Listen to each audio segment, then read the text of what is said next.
여러분, 이 자리에 계신 분들 중에서 결혼하신 아내분들에게 제가 질문을 하겠습니다. 요즘 남편으로부터 나 당신이 참 좋아, 사랑해, 이런 말들 들어보신 게 언제였어요? 자신 있게 대답 못 하시는 거 보니까 이 자리에 계신 남편분들 오늘 꼭 회개하고 돌아가십시오. 매일 하세요. 나중에 한번 제가 확인 한번 해보겠습니다. 아마 많은 분들이 그러실 거예요. 에이, 목사님, 살다 보면 바빠서 그런 분위기 잡을 여유가 없어요. 다 옛날 얘기죠. 아마 이렇게 하실지 모르겠어요. 하루하루 바쁘게 흘러가는 우리의 삶 속에서 우리는 어느 순간부터 누구에게 진심으로 사랑받고 소중하게 여겨진다는 이런 느낌을 잃어버린 채 메마르게 살아가고 있지는 않은가 모르겠습니다. 근데 오늘 본문인 아가서를 보면은요, 듣기만 해도 기분 좋은 기가 막힌 사랑의 고백이 나옵니다. 나의 사랑, 나의 어여쁜 자야, 나와 함께 일어나서 가자. 이 노래를 부른 사람은 우리가 잘 아는 것처럼 솔로몬 왕이고, 이 고백을 들은 사람은 포도원에서 땀 흘리며 일하던, 외모도 볼품없고 조건도 볼품없던 술람미 여인입니다. 사실 그렇죠. 조건으로만 보면 도무지 사랑받을 만한 이유가 없는 여인인데, 왕은 왜 이토록 이 술람미 여인에게 마음을 빼앗겼을까요? 아가서에 나오는 러브스토리는 단지 옛날 남녀 이야기가 아닙니다. 만왕의 왕이신 예수님이 허물 많고 부족한 우리를 향하여서 직접 불러주시는 사랑의 음성이에요. 교회 설립 33주년을 맞아서 우리는 하나님이 왜 이토록 부족한 우리를 귀하게 여기시는지 그 놀라운 사랑의 비밀을 함께 살펴보고자 합니다. 시린 겨울을 지나온 우리 교회에 웃음꽃 피는 봄날을 선물해 주신 하나님께서 우리에게 지금 말씀하고 계세요. 일어나서 나와 함께 가자 말씀하시는데, 오늘 본문을 통하여서 그 하나님의 가슴 벅찬 사랑의 음성을 함께 들어보겠습니다. 세 가지로 살펴볼 텐데, 첫 번째는 우리는 주님께 사랑받는 신부임을 기억하며 교회를 더 소중히 여겨야 한다는 겁니다. 함께 읽습니다. 우리는 주님께 사랑받는 신부임을 기억하며 교회를 더 소중히 여겨야 합니다. 아멘. 솔로몬이 술람미 여인을 향하여 부른 노래가 10절에 나옵니다. 나의 사랑하는 자가 내게 말하여 이르기를, 나의 사랑 내 어여쁜 자야, 일어나서 함께 가자. 신랑 되신 예수님이 신부된 교회를 향하여서 말씀하시는 거예요. 너무 이쁘다고 말씀하세요. 너무 귀엽다고, 너무 사랑스럽다고 말씀하시는 겁니다. 여러분, 교회는 그리스도의 귀한 신부입니다. 이 자리에 있는 우리 한 사람 한 사람이 모두가 다 교회이지만, 우리가 함께 모여 이룬 이 대구 운암교회도 그리스도의 신부예요. 그렇기 때문에 우리 교회가 하나님 앞에서 귀한 줄로 믿습니다. 아멘. 예수님은 지금 이 순간에도 우리 교회를 바라보시면서 나의 사랑 내 어여쁜 자야, 이렇게 부르고 계세요. 주님이 이토록 사랑하시고 귀하게 여기시는 교회라고 한다면 우리도 어때야 될까요? 마땅히 우리 교회를 귀하게 여겨야 하지 않겠어요? 예수님이 이토록 사랑하시는 신부된 교회를 우리가 함부로 대할 수는 없는 노릇이겠죠. 남편이 아내를 지극히 사랑하는 행복한 부부가 있다고 한번 생각을 해보세요. 만약에 누군가가 그 아내에게 손찌검을 했어요. 그럼 그 모습을 본 남편이 아이고 힘도 세시네요, 참 남자답습니다, 이렇게 박수 칠 남편이 과연 어디 있겠어요? 그럴 남편은 세상에 없습니다. 왜냐하면 내 아내를 건드는 것이고 나를 건드는 것이기 때문에 가만히 있지 않지요. 사랑하는 아내가 당하는데 가만히 있을 남편은 이 세상에 없습니다. 만약에 가만히 있는 남편이 있다면 여러분, 그 사람과는 함께 살 생각을 하지 말아야 돼요. 왜냐하면 그 가정에는 소망이 없기 때문에 그렇죠. 세상에는 참 다양한 부부가 있습니다. 누가 봐도 야, 저 여성 참 사랑받을 만해, 저 정도 되니까 남자들이 줄을 서지, 이렇게 말하고 싶은 그야말로 빛나는 신부감이 있습니다. 그런가 하면 옆에서 보면 아니, 저 두 사람 도대체 어떻게 만나서 부부가 됐을까, 이렇게 궁금하게 하는 부부도 있습니다. 남편은 뭐 하나 빠지는 게 없는데 아내는 솔직히 그냥 평범해요. 근데 참 신기한 건요, 남편이 이 아내를 얼마나 이뻐하는지 모릅니다. 밖에서 보는 우리 눈에는 그냥 평범한 여성인데 남편한테는 세상에서 제일 소중한 사람인 거죠. 식당에 가면 하나하나 먼저 남편이 챙겨주고, 커피를 내려서 아내에게 갖다 주고, 차문은 뛰어가서 열어주고, 이런 그런 남편 실제로 있을까요? 있어요. 문제는 딱 하나, 내 남편이 그런 남편은 아니에요. 누구나 한 번쯤 꿈꿔보는 그런 남편이 분명히 있습니다. 한번 생각해 보세요. 저 남편이 왜 저 아내를 그렇게 사랑하는 걸까? 봐도 이유를 모르겠는데 남편이 아내를 지극정성으로 아끼고 사랑합니다. 처음엔 좀 의아하게 보여도 그 모습을 보고 있으면 어느새 귀하고 아름답다라는 생각이 들죠. 그리고 자연스럽게 이런 마음이 생깁니다. 야, 저 여성 내가 함부로 대하면 절대 안 되겠다. 왜요? 저 남편이 저렇게 귀하게 여기고 있기 때문에 그렇죠. 그냥 봐서는 특별할 것 없어 보이는데 남편이 저토록 귀하게 여긴다면 분명히 겉으로 드러나지 않은 뭔가가 있는 거죠. 알고 보니까 저 여자가 재벌가 딸이라든지, 아니면 잘못 건드렸다가 감당 못할 뒷배경을 갖고 있다든지, 그러면 오히려 잘못 건드렸다가는 내가 큰일 나는 거예요. 그러니까 조심스러울 수밖에 없죠.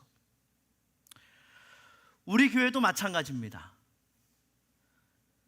그리스도의 신부라고는 하지만 솔직히 교회 안을 들여다보면 문제투성이죠. 별나고 특출한 사람들이 모인 게 아니라 그냥 평범하고 고만고만한 사람들이 모여 있는 게 교회입니다. 자, 근데 놀라운 거는요, 예수님은 이 교회를 세상 누구보다 귀하고 아름답게 보신다는 거예요. 이게 바로 신비예요. 분명히 흠이 많이 있어요. 상처도 많아요. 부족함이 많아서 어디 하나 내세울 것 없는 교회임에도 불구하고 주님은 그 교회의 손을 붙잡으시고 이렇게 말씀하시는 거예요. 나의 사랑, 나의 신부야, 내 어여쁜 자야, 나와 함께 가자. 이렇게 손을 내미신다는 거죠. 이런 교회를 우리가 함부로 대할 수 있을까요? 그렇지 않겠죠. 여러분, 말씀드린 것처럼 교회는 귀한 곳입니다.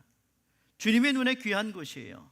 그러니까 여러분, 우리 모두가 이 교회를 예수님이 보시는 그 눈으로 바라보면서 평생 사랑하고 소중하게 여기는 그런 교우들 되시기를 주님의 이름으로 축원합니다. 아멘.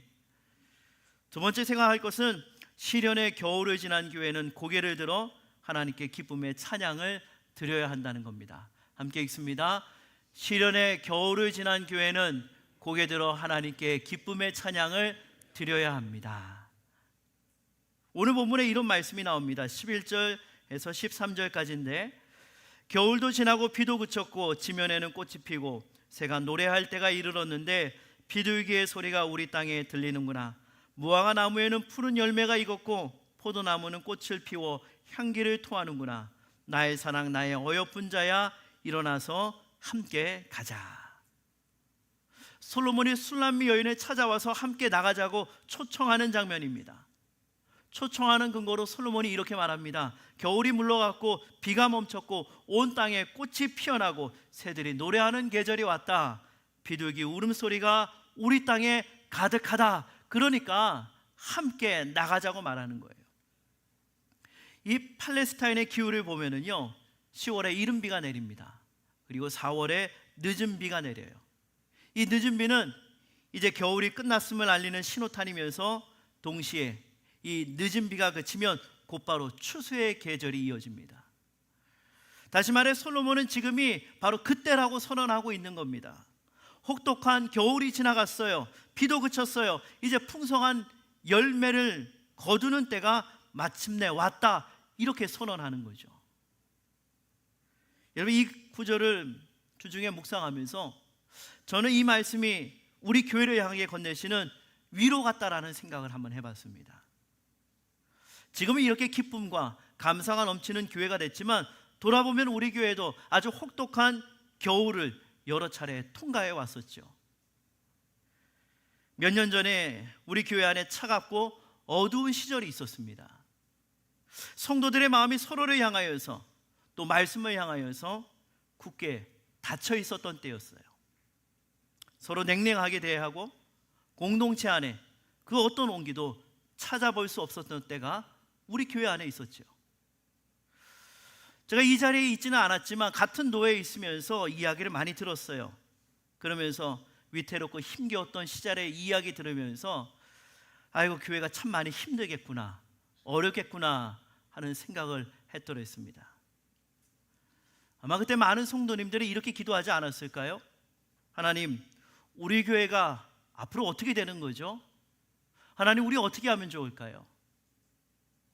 아마 이렇게 눈물로 하나님 앞에 기도하셨을 겁니다. 그 이야기 들을 때마다 같은 노예 안에 있었기 때문에 가슴이 저려왔어요. 가슴이 저려왔어요. 지금도 그 아픔이 우리 교회에 다시 찾아오지 않도록 하나님 앞에 계속 기도하고 있습니다. 하나님, 다시는 그런 겨울이 오지 않게 해주세요. 근데 여러분, 생각해 보면 어디 우리 교회만 그런 겨울이 있을까요? 겨울 없는 교회는 없습니다. 우리 인생에 봄, 여름, 가을, 겨울 이 4계절이 있는 것처럼 교회 역사에도 4계절이 있어요. 우리 교회 역시 그 4계절을 고스란히 통과해 왔고 그 가운데 혹독한 겨울도 있었던 겁니다. 그러나 오늘 우리가 감사해야 될 것이 있습니다. 그것은 우리 교회가 그 겨울 앞에 무너지지 않았다는 사실이에요. 한때 비오듯 흘리던 눈물이 이제는 더 이상 흐르지 않는다는 거죠. 예수님이 우리 교회를 향해 이렇게 선언하시는 거예요. 겨울도 끝났고 비도 그쳤다. 비둘기 울음소리가 우리 땅에 울려 퍼지기 시작했고 꽃이 피어나고 포도나무에서 향기가 흘러넘치며 무화과 나무에는 탐스러운 열매가 맺혔다. 이렇게 우리 교회에 선언하시는 겁니다. 하나님께서 말 그대로 우리 교회에 봄을 선물해 주셨어요. 풍성한 열매를 맺는 교회로 세우셨어요. 자, 여러분, 오늘 본문에서 이 꽃이 피었다는 표현 무슨 뜻일까요? 이것은 지금 이 자리에 앉아있는 우리 모든 성도들의 얼굴에 웃음꽃이 폈다는 거예요. 한번 웃어볼까요? 밝게 한번. 바로 그 표정이에요. 얼마나 밝아요. 얼마나 이뻐요. 지난 금요일과 토요일 우리 청소년부 학생들이 안동으로 1박 2일 여행을 다녀왔어요. 출발하는 학생들의 얼굴을 보면서 얼마나 밝든지요. 그 모습에 제 마음이 다 뭉클해졌습니다. 현장에서 선생님이 올려주시는 사진, 영상 속에서도 학생들이 내내 웃고 있더라고요. 오늘 많은 청소년들이 학업의 무게 그리고 앞날에 대한 막막함 속에서 웃음을 잃어가고 있습니다. 근데 그날 제가 봤던 학생들의 얼굴은 그게 아니었어요. 어떤 근심도 보이지 않고 얼굴에 말 그대로 웃음꽃이 피어 있었습니다. 하나님께서 우리 교회에 주신 봄날의 은혜죠. 여러분, 교회는 결국 봄날에 이르게 되어 있어요. 매서운 겨울이 지나면 이제 흘렀던 눈물이 멈추고 굳었던 얼굴에 웃음꽃이 피어나고 얼어붙었던 마음에 봄이 찾아와서 꽃이 피고 열매가 맺히게 되는 거죠. 우리 11절부터 13절 말씀 함께 있습니다. 겨울도 지나고 비도 그쳤고 지면에는 꽃이 피고 새가 노래할 때가 이르렀는데 비둘기의 소리가 우리 땅에 들리는구나. 무화과 나무에는 푸른 열매가 익었고 포도나무는 꽃을 피워 향기를 토하는구나. 나의 사랑 나의 어여쁜 자야 일어나서 함께 가자. 아멘. 조금 전에 제가 봤던 그 여러분들의 웃음꽃, 마음 깊은 곳에 뿌리 내린 그 봄꽃이 오래도록 지지 않게 되기를 주님의 이름으로 축복합니다. 아멘. 저는 이렇게 생각해요. 우리 교회는 겨울을 몰랐던 교회가 아니에요. 분명히 겨울을 겪었어요. 그러나 겨울을 뚫고 나온 교회이기 때문에 더욱 빛이 나는 겁니다. 우리 교회는 눈물을 모르는 교회가 아니에요. 눈물을 딛고 일어선 교회이기 때문에 더욱 귀한 거죠. 앞으로 하나님께서 우리에게 허락하신 모든 날들 위해 지금 이 순간 여러분의 얼굴에 피어났던 그 봄꽃 같은 아름다움이 영원히 빛을 잃지 않게 되기를 주님의 이름으로 축원합니다. 아멘. 오늘 본문 14절을 보면 또 이런 말씀이 나옵니다. 바위 튼 낭떠러지 은밀한 곳에 있는 나의 비둘기야, 내가 내 얼굴을 보게 하라. 내 소리를 듣게 하라. 내 소리는 부드럽고 내 얼굴은 아름답구나. 여러분, 술람미 여인 입장에서 한번 생각해 보세요. 왕이 직접 자기 포도밭까지 찾아왔어요. 얼마나 당황스럽고 얼마나 떨렸겠어요. 아마 속으로 이런 생각이 들었을 겁니다. 나 같은 사람이 어떻게 왕 앞에 설 수 있을까? 나는 왕궁에 들어갈 자격 없어. 그러면서 포도나무 뒤에 아마 숨었을 거예요. 왕이 찾아도, 왕이 불러도 이 술람미 여인이 계속 숨어 있는 겁니다. 그때 왕이 하는 말이 뭘까요? 나의 비둘기야, 제발 얼굴 좀 보여다오. 내 목소리라도 나에게 좀 듣게 해다오. 이렇게 애타게 부르고 있는 거예요. 여러분, 바로 이것이 신부인 교회를 향한 주님의 마음입니다. 인생을 살다 보면 우리가 고개를 들 수 없을 때가 있죠. 눈앞이 캄캄할 때가 있습니다. 잘 되던 사업이 하루아침에 무너지고, 거듭된 실패에 미래가 막막하고, 품었던 꿈들이 하나씩 흩어질 때 우리는 어떻게 돼요? 자꾸만 고개를 밑으로 향하게 됩니다. 근데 우리가 그렇게 고개를 숙이고 있는 순간에도 하나님은 위에서 놓치지 않고 우리를 주목하고 계세요. 그리고 이렇게 우리를 부르시는 거예요. 나의 신부야, 고개를 들어라. 너의 숙였던 고개를 들어라. 나를 봐라. 너의 얼굴을 내게서 감추지 마라. 이렇게 말씀하고 계십니다. 왜 하나님이 이토록 우리의 얼굴을 원하실까요? 민수기 6장에 그 해답이 있습니다. 민수기 6장 말씀을 보면 여호와는 내게 복을 주시고 너를 지키시기를 원하며, 여호와는 그의 얼굴을 내게 비추사 은혜 베푸시기를 원하며, 여호와는 그 얼굴을 내게로 향하여 드사 평강 주시기를 원하노라. 아멘. 여러분, 하나님의 얼굴은 언제나 우리를 향하여 있습니다. 하나님은 한 번도 우리 얼굴을 외면하신 적이 없어요. 근데 우리는 어떤가요? 은혜로울 때는 하나님의 얼굴을 바라보지만 조금만 힘들어지면 어떻게 하죠? 우리는 슬그머니 하나님을 향하여 우리의 고개를 돌려버립니다. 그때 하나님께서 간절히 말씀하시는 거예요. 다시 나를 봐라. 나 여기 있다. 너가 나를 바라볼 때 내가 너에게 은혜를 쏟아주겠다라고 말씀을 하시는 겁니다. 여러분들이 어떤 풍파 속에서도 평생 얼굴을 하나님께로 향하고 살아가게 되기를 축복합니다. 세상이 우리 고개를 짓누를 때일수록 더욱 위를 바라봐야 돼요. 힘들 때일수록, 앞이 보이지 않을수록 어디를 바라봐야 된다고요? 하늘을 바라봐야 됩니다. 하나님이 나를 바라보고 계시니까 나도 하나님을 바라봅니다. 나의 시선과 하나님의 시선이 닿는 그곳에, 마주하는 그곳에 은혜가 있고 평강이 있는 줄로 믿습니다. 여러분, 그런데 주님은 거기서 멈추지 않으세요. 얼굴을 보여다오 하신 다음에 이렇게 덧붙이세요. 너의 목소리도 내게 들려다오. 여러분, 교회는 살아있는 소리가 넘치는 곳이에요. 하나님께서 말씀하시는 거예요. 찬양 소리를 들려다오. 나의 신부야, 너가 드리는 기도 소리가 내 귀에 닿게 하라 말씀하십니다. 여러분, 교회는 조용하면 안 돼요. 교회는 항상 소리로 가득 차야 합니다. 지난 금요일에 IT 목장 탐방을 다녀왔어요. 웃음소리, 말소리, 아이들 뛰어노는 소리가 온 집안을 가득 채웠습니다. 정말 시끌시끌했어요. 난리도 그런 난리가 없었어요. 그런데 그 소란스러움이 얼마나 감사하든지요. 얼마나 감사하든지요. 교회도 찬양 소리가 그렇게 끊이지 않아야 합니다.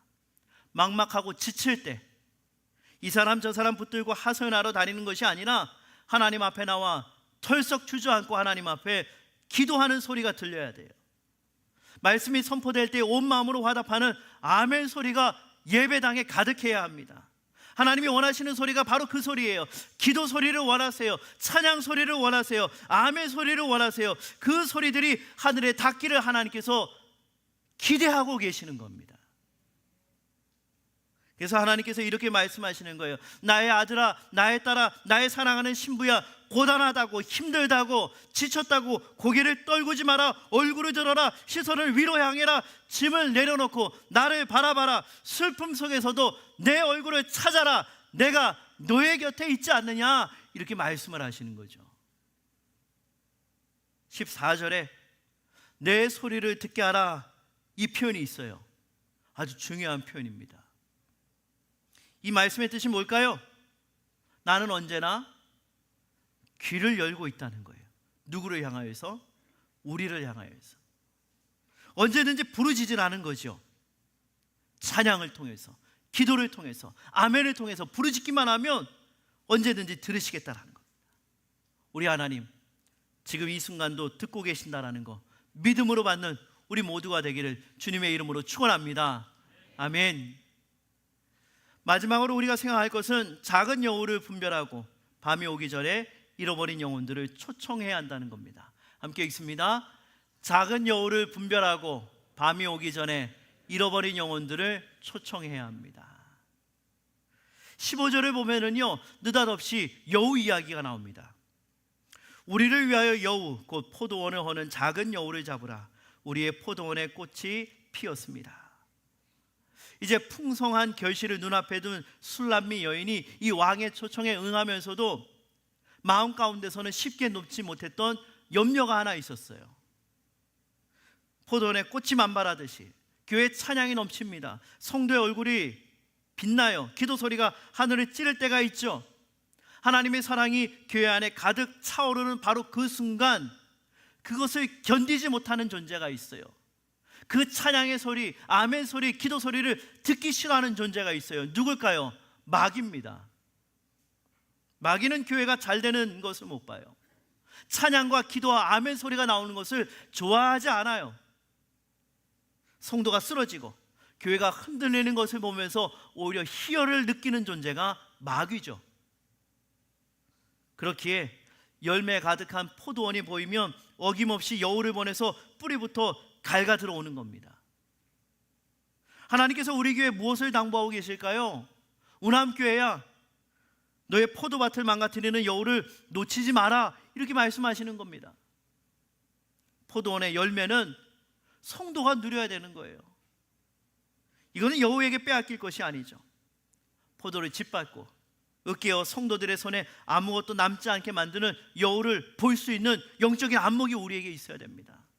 그것을 가려내는 분별력이 있어야 되고요, 담대히 붙잡을 수 있는, 하나님 말씀을 붙잡을 수 있는 능력이 있어야 돼요. 이 세 가지를 우리가 반드시 갖춰야 합니다. 목자 목녀도 그래요. 목장 안에 소중한 목원들이 있어요. 양떼 사이로 여우가 파고드는 일, 이거는 언제라도 일어날 수가 있는 일이에요. 그때 이 양의 탈을 쓴 여우를 알아볼 수 있어야 되고, 그것을 몰아낼 수 있어야 되고, 양떼가 풍성한 꿀을 마음껏 먹도록 지키는 목자 목녀가 되어야 합니다. 목사인 저도 그렇고요. 교회가 하나님 앞에 귀하게 쓰임 받을수록 여우는 더욱더 집요하게, 더욱 은밀하게 포도밭을 노릴 겁니다. 그러나 여러분, 우리 우남교회 모든 성도들 영적인 눈이 밝아져서 어떤 여우도 포도밭에 발을 들이지 못하도록 단단히 결박하는 복된 교회가 되기를 주님의 이름으로 축원합니다. 아멘. 자, 마지막으로 포도원은 우리끼리 즐기는 곳이 아니에요. 이 잔치상은 우리만을 위해 차려진 것이 아닙니다. 여러분, 교회는 기억하세요. 본질적으로 초청하는 공동체입니다. 17절이 그것을 이야기하고 있습니다. 내 사랑하는 자야, 날이 저물고 그림자가 사라지기 전에 돌아와서 베데르 산의 노루와 어린 사슴 같을지라. 여러분, 교회는 이미 초청받은 사람들끼리만 축하하고 그 초청을 누리는 곳이 아닙니다. 아직 잔치집 문 안에 들어오지 못한 사람들에게 손을 내미는 곳이 교회예요. 잠재적인 그리스도의 신부들을 향하여서 이렇게 외치는 거죠. 내 사랑하는 자야, 날이 다가기 전에 돌아와라. 베데르 산의 산 위에서 노루처럼, 어린 사슴처럼 우리가 함께 뛰어놀자. 이 초청이 바로 교회의 사명이고 목장의 사명이라는 겁니다. 여러분, 우리 인생에는 누구에게나 밤이 찾아오죠. 우리의 날이 언제나 정오의 대낮 같을 수는 없어요. 햇살이 따뜻하고 그림자가 선명하게 드리워지던 시절도 어느 순간 빛이 기울고 어둠이 밀려오는 때가 반드시 옵니다. 누구에게나 다 와요. 오늘 말씀이 그 사실을 분명하게 일깨워주고 있어요. 그림자가 사라지기 전에, 밤이 내리기 전에 어디로 오라고요? 베데르 산으로 와라. 오늘 본문에 있는 이 베델산이 어디인지 성경이 밝히지 않고 있기 때문에 알 수가 없어요. 다만 이 초청의 문맥으로 볼 때 아마 왕궁이 있는 산이 아닐까 생각을 하는 거예요. 노루처럼, 어린 사슴처럼 마음껏 뛰노는 그 동산으로 오라는 초청이에요. 그리로 오라는 거죠. 전도를 해보면 사람들 하나같이 비슷한 말을 합니다. 아우, 저는 아직 괜찮아요. 조금 더 있다 갈게요.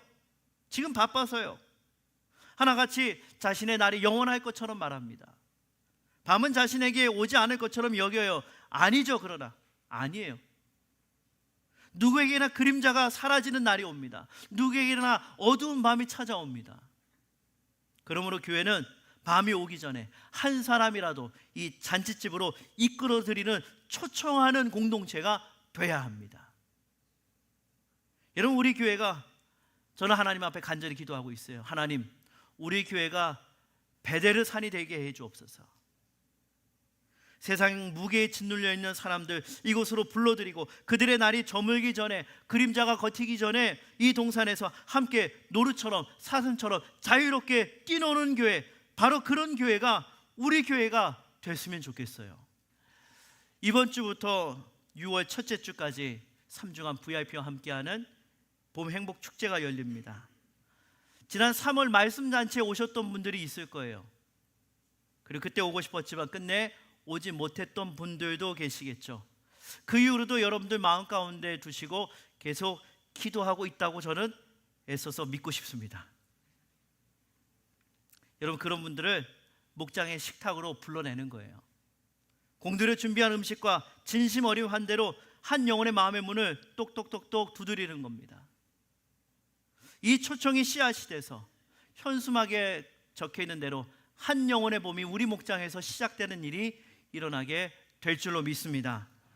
그 자리에서 어디서도 쉽게 꺼내놓지 못했던 속 이야기 털어놓고 따뜻한 위로와 환대와 격려를 받으면서 다쳤던 마음이 열리고 굳었던 발걸음이 하나님을 향해 돌아서는 아름다운 일들이 일어나게 되기를 주님의 이름으로 축원합니다. 아멘. 이제 오늘 말씀을 정리하겠습니다. 여러분, 말씀드렸던 것처럼 우리 교회는 겨울을 몰랐던 교회가 아니에요. 다만 하나님의 은혜로 매서운 겨울을 당당히 뚫고 나온 교회예요. 우리 교회는 눈물을 모르는 교회가 아니라 이 자리에 있는 모든 성도님들의 눈물과 헌신을 딛고 일어선 교회죠. 그렇기 때문에 여러분의 얼굴이 하나님 앞에서 너무 귀한 겁니다. 하나님께서는 설립 33주년을 맞이한 우리 교회를 향하여서, 그리고 지치고 고단한 삶의 무게로 이 고개 숙인 우리를 향하여서 여전히 변함없는 사랑으로 우리에게 손을 내밀고 계세요. 나의 사랑, 나의 어여쁜 자야, 일어나서 함께 가자.